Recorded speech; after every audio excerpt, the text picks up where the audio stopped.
আজ আমি নবম শ্রেণীর বাংলা সত্যেন্দ্রনাথ দত্তের লেখা আমরা কবিতা নিয়ে আলোচনা করব। এটি থার্ড ইউনিটের অন্তর্গত। এই আমরা কবিতার প্রত্যেকটি লাইনের অর্থ এবং বিষয়বস্তু নিয়ে আলোচনা তো থাকবেই, সাথে থাকবে এর প্রশ্ন উত্তর, যা অতি গুরুত্বপূর্ণ। বলা বাহুল্য, এর বাইরে কোনো প্রশ্ন আসবে না। তো চলো বন্ধুরা, আমরা কবিতার বিষয়বস্তু নিয়ে আলোচনা করি। মুক্তবেণীর গঙ্গা যেথায় মুক্তিবিতরের অঙ্গে, অর্থাৎ যেখানে গঙ্গা তিনটি ধারায় মুক্তভাবে প্রবাহিত হয়ে আনন্দের সাথে মুখ্য বা মুক্তিদান করে। আমরা বাঙালি বাস করি সেই তীর্থে বরদবঙ্গে, অর্থাৎ আমরা বাঙালিরা সেই পুণ্যভূমি বরদানকারী অর্থাৎ আশীর্বাদদায়ক বাংলায় বাস করি। বাম হাতে যার কমলার ফুল, ডাহিনে মধুর মালা, অর্থাৎ যার বাম হাতে লক্ষ্মী বা ধনের প্রতীক পদ্মফুল এবং ডান হাতে মাধুর্য ও সম্মানের মালা। ভালে কাঞ্চন শৃঙ্গ মুকুট, কিরণে ভুবন আলো, অর্থাৎ যার কপালে সোনার পাহাড়ের চূড়া মুকুটের মতো শোভা পায় এবং যার আলোয় ভুবন আলোকিত হয়। কোল ভরা যার কনক ধান্য, বুক ভরা যার স্নেহ, অর্থাৎ যার কোলে সোনার খসল বা শস্যে ভরা এবং যার বুকে অফুরন্ত স্নেহ ভরা।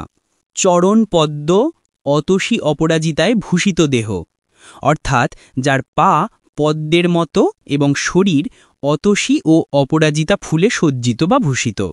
সাগর যাহার বন্দনা রচে শততরঙ্গ ভঙ্গে, অর্থাৎ সমুদ্র শত শত ঢেউয়ের মাধ্যমে যার বন্দনা বা স্তব করে। আমরা বাঙালি বাস করি সেই বাঞ্ছিত ভূমি বঙ্গে, অর্থাৎ আমরা বাঙালিরা সেই পুণ্যভূমি বাঞ্ছিত ভূমি অর্থাৎ এই বাংলায় বাস করি।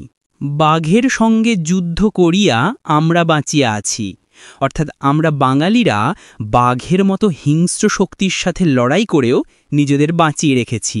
আমরা হেলায় নাগেরে খেলায় নাগেরই মাথায় নাচি, অর্থাৎ আমরা অবহেলায় বা সহজে নাগ বা সাপকে খেলা দেখাই, এমনকি সাপের মাথায়ও নাচি। আমাদের সেনা যুদ্ধ করেছে সজ্জিত চতুরঙ্গে, অর্থাৎ আমাদের সেনাবাহিনী সুসজ্জিত হয়ে চার প্রকারের সৈন্যের সাথে অর্থাৎ চতুরঙ্গ সেনার সাথে যুদ্ধ করেছে। দশাননজয়ী রামচন্দ্রের প্রপিতামহের সঙ্গে, অর্থাৎ দশাননকে জয় করা রামচন্দ্রের প্রপিতামহ অর্থাৎ রঘুবংশীয়দের সাথেও যুদ্ধ করেছে। আমাদের ছেলে বিজয় সিংহ লঙ্কা করিয়া জয়, অর্থাৎ আমাদেরই সন্তান বিজয় সিংহ শ্রীলঙ্কা জয় করে সিংহল নামে রেখে গেছে নিজ শৌর্যের পরিচয়। নিজের বীরত্বের পরিচয় হিসেবে সেই দ্বীপের নাম সিংহল রেখে গেছে। এক হাতে মোড়া মুগের রুখেছি মোঘলের আর হাতে, অর্থাৎ আমরা এক হাতে জলদস্যু মগদের প্রতিরোধ করেছি আর অন্য হাতে মোগল আক্রমণকারীদের প্রতিহত করেছি। চাঁদ প্রতাপের হুকুমে হটিতে হয়েছে দিল্লীনাথে, অর্থাৎ চাঁদরায় প্রতাপাদিত্যের মতো বীরদের দাপটে দিল্লির সম্রাটকেও পিছু হটতে হয়েছে। জ্ঞানের নিধান আদি বিদ্বান কপিল শঙ্খকার, অর্থাৎ জ্ঞানের ভাণ্ডার ও আদি পণ্ডিত কপিল মুনি, যিনি সাংখ্য দর্শনের প্রণেতা, এই বাংলার মাটিতেই গাঁথিল সূত্রে হীরক হার। এই বাংলার মাটিতেই তার দর্শনকে সূত্রের মধ্যে হীরার মালার মতো গেঁথেছিলেন। বাঙালি অতীশ লঙ্ঘিল গিরি তুষারে ভয়ঙ্কর, অর্থাৎ বাঙালি পণ্ডিত অতীশ দীপঙ্কর বরফে ঢাকা ভয়ঙ্কর পর্বতমালা পার হয়েছিলেন। জালিল জ্ঞানের দ্বীপ তিব্বতে বাঙালি দীপঙ্কর, বাঙালি দীপঙ্কর তিব্বতে গিয়ে জ্ঞানের প্রদীপ জ্বালিয়েছিলেন বা প্রচার করেছিলেন। কিশোর বয়সে পক্ষধরের পক্ষ সাতন করি, অর্থাৎ কিশোর বয়সেই পক্ষধর মিশ্রের পাণ্ডিত্যকে খণ্ডন করে বা পরাজিত করে বাঙালির ছেলে ফিরে এলো দেশে যশোর মুকুট পরি, অর্থাৎ বাঙালির ছেলে রঘুনাথ শিরোমণি নিজ দেশে ফিরে এসেছিলেন পাণ্ডিত্যের মুকুট পরে। বাংলার রবি জয়দেব কবি কান্ত কোমল পদে, অর্থাৎ বাংলার কবি জয়দেব যিনি সুন্দর ও কোমল শব্দে বা ছন্দে করেছে সুরভি সংস্কৃতের কাঞ্চন কোকোনদে, অর্থাৎ সংস্কৃত ভাষার সোনার পদ্মকে সুগন্ধযুক্ত করেছিলেন বা অলঙ্কৃত করেছিলেন। স্থপতি মোদের স্থাপনা করেছে বর্ভুদরের ভিত্তি, অর্থাৎ আমাদের স্থপতিরাই ইন্দোনেশিয়ার বড়বুদুর বৌদ্ধ স্তূপের ভিত্তি স্থাপন করেছেন। শ্যাম কাম্বোজে ওস্কার ধাম মোদেরই প্রাচীন কীর্তি। থাইল্যান্ড ও কম্বোডিয়ার অঙ্কর ধাম বা অঙ্করওয়াট মন্দিরগুলি আমাদেরই প্রাচীন স্থাপত্যের কীর্তি। ধ্যানের ধনে মূর্তি দিয়েছে আমাদের ভাস্কর, অর্থাৎ ধ্যানের মাধ্যমে পাওয়া সম্পদকে মূর্তির রূপ দিয়েছেন আমাদের ভাস্কর। বিট পাল আর ধীমান, যাদের নাম অবিনশ্বর, অর্থাৎ যেমন বিট পাল এবং ধীমান, যাদের নাম চিরকাল অমর বা অবিনশ্বর। আমাদেরই কোনো সুপটু পটুয়া লীলায়িত তুলিকায়, অর্থাৎ আমাদেরই কোনো দক্ষ চিত্রকর বা পটুয়া সুন্দরভাবে চালিত তুলির আচরে আমাদের পট অক্ষয় করে রেখেছে অজন্তায়। আমাদের ছবিগুলোকে অজন্তার গুহায় চিরকালের জন্য এঁকে রেখেছেন। কীর্তনে আর বাউলের গানে আমরা দিয়েছি খুলি, অর্থাৎ কীর্তন গান এবং বাউল গানের মাধ্যমে আমরা উন্মুক্ত করে দিয়েছি বা খুলে দিয়েছি মনের গোপনে নিভৃত ভুবনের দ্বার ছিল যতগুলি, মনের গভীরে লুকানো একান্ত জগতের যতগুলি দরজা বা প্রবেশপথ ছিল। মন মন্তরে মরিনি আমরা, মারি নিয়ে ঘর করি, অর্থাৎ আমরা ভয়ঙ্কর দুর্ভিক্ষে ধ্বংস হইনি, এমনকি মহামারীর মধ্য থেকেও আমরা বেঁচে আছি। বাঁচিয়া গিয়েছি বিধির আশিসে, অমৃতের টিকা পড়ি, অর্থাৎ বিধাতার আশীর্বাদে আমরা অমৃতের টিকা বা চিহ্ন মেখে বেঁচে গেছি বা রক্ষা পেয়েছি। দেবতারে মোরা আত্মীয় জানি, আকাশে প্রদীপ জ্বালি, অর্থাৎ আমরা দেবতাকে নিজেদের আপনজন বলে মনে করি, তাই আকাশে প্রদীপ জ্বালিয়ে উৎসব করি। আমাদেরই এই কুটিরে দেখেছি মানুষের ঠাকুরালি, অর্থাৎ আমাদের এই সাধারণ কুটিরেই আমরা মানুষের মধ্যে দেবত্ব বা ঈশ্বরের উপস্থিতি দেখেছি। ঘরের ছেলের চোখেও দেখেছি বিশ্বভূপের ছায়া, অর্থাৎ সাধারণ ঘরের ছেলের চোখেও আমরা বিশ্বব্রহ্মাণ্ডের শাসকের ছায়া বা প্রতিচ্ছবি দেখেছি। বাঙালির হিয়া অমিয় মথিয়া নিমাই ধরেছে কায়া, অর্থাৎ বাঙালির হৃদয় অমৃত মন্থন করে সেই অমৃতের রূপেই নিমাই অর্থাৎ চৈতন্যদেব শরীর ধারণ করেছিলেন। বীর সন্ন্যাসী বিবেকের বাণী ছোটেছে জগৎময়, অর্থাৎ বীর সন্ন্যাসী স্বামী বিবেকানন্দের বাণী সারা বিশ্বে ছড়িয়ে পড়েছে। বাঙালির ছেলে ব্যাঘ্র বৃষভে ঘটাবে সমন্বয়, অর্থাৎ বাঙালির ছেলে ভবিষ্যতে বাঘের মতো হিংস্রতা এবং ষাঁড়ের মতো সরলতার মধ্যে সমন্বয় বা মিলন ঘটাবে। তপের প্রভাবে বাঙালি সাধক জ্বরের পেয়েছে সাড়া, অর্থাৎ তপস্যার প্রভাবে বাঙালি সাধকেরা জড়বস্তু বা প্রকৃতির রহস্য উদ্ঘাটন করতে পেরেছে। আমাদের এই নবীন সাধনা সবসাধনার বাড়া, অর্থাৎ আমাদের এই নতুন গবেষণা বা আবিষ্কার সমাসানের সবসাধনার চেয়েও উন্নত বা ফলপ্রসূ।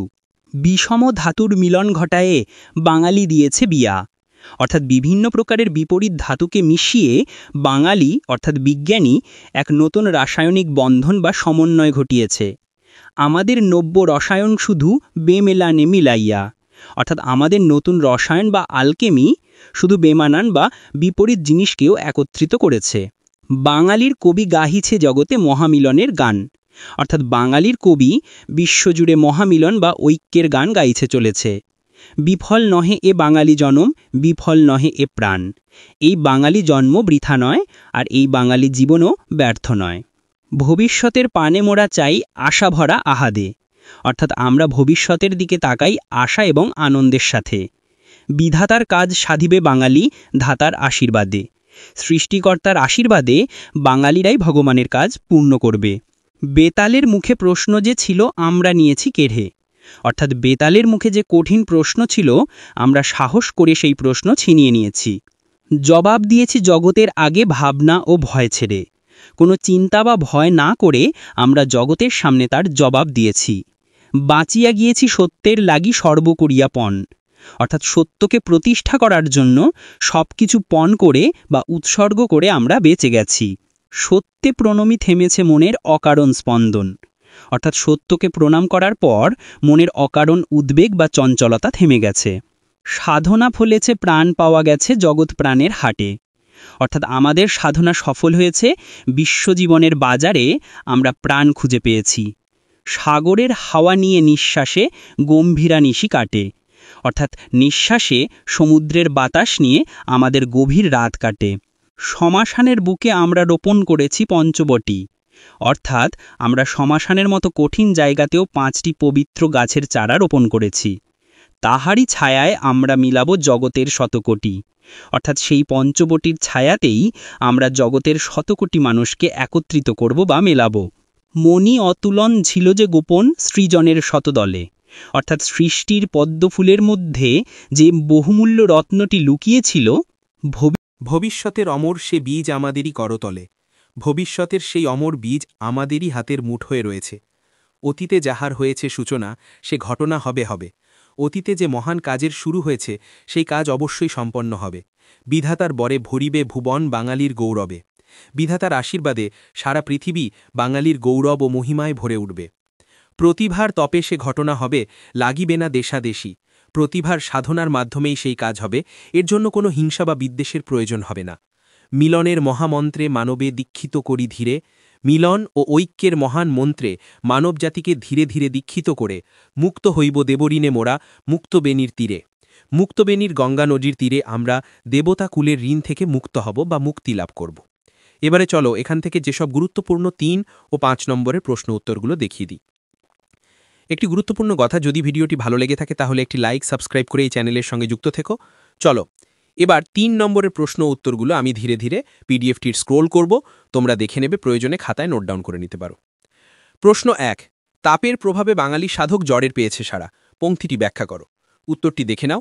পরের প্রশ্ন 2, আমরা বাঙালি বাস করি সেই তীর্থে বরদ, এই পংক্তিটির মাধ্যমে কবি কি বোঝাতে চেয়েছেন?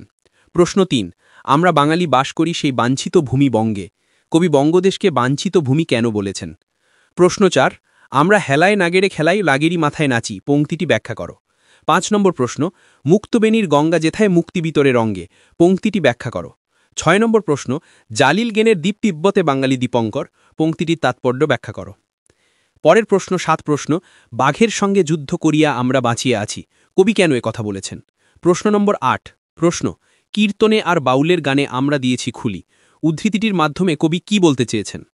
এবারে চলো এখান থেকে 5 নম্বরের প্রশ্ন উত্তরগুলো দেখে নিই। প্রশ্ন 1, আমরা কবিতায় কবি বঙ্গভূমির যে প্রাকৃতিক সৌন্দর্যের যে বর্ণনা করেছেন তা নিজের ভাষায় লেখো। প্রশ্ন, আমরা কবিতায় বাঙালির কৃতিত্বকে যেভাবে বর্ণনা করেছেন তা নিজের ভাষায় লেখো। ভিডিওটি ভালো লাগলে একটি লাইক ও সাবস্ক্রাইব করে চ্যানেলের সঙ্গে যুক্ত থেকো। আরেকটি কথা, যদি এই পিডিএফের পেজগুলো বিনামূল্যে পেতে চাও তাহলে আমাদের হোয়াটসঅ্যাপ চ্যানেলের লিঙ্ক এই ভিডিওর ডেসক্রিপশন বক্সে দেওয়া আছে, তোমরা জয়েন হতে পারো। চলো পরের প্রশ্ন, প্রশ্ন নম্বর 3 প্রশ্ন, আমরা কবিতাটিতে কবির জাতীয়তাবাদী মানসিকতার যে প্রকাশ ঘটেছে তা আলোচনা করো। পরের প্রশ্ন, মিলনের মহামন্ত্রে মানবে দীক্ষিত করি ধীরে, মুক্ত হইব দেবঋণে মোরা মুক্তবেণীর তীরে, মিলনের মহামন্ত্র কি, উদ্ধৃতাংশে তাৎপর্য ব্যাখ্যা করো। পরের প্রশ্ন নম্বর 5 প্রশ্ন, নিমাইকে, তিনি কিভাবে বাঙালির হিয়া অমিয়মথিয়া কায়া ধারণ করেছেন? পরে প্রশ্ন এবং শেষ প্রশ্ন, আমরা কবিতাটি একটি দেশাত্মবোধক কবিতা, আলোচনা করো। ধন্যবাদ, পরবর্তী ভিডিওতে আবার দেখা হচ্ছে।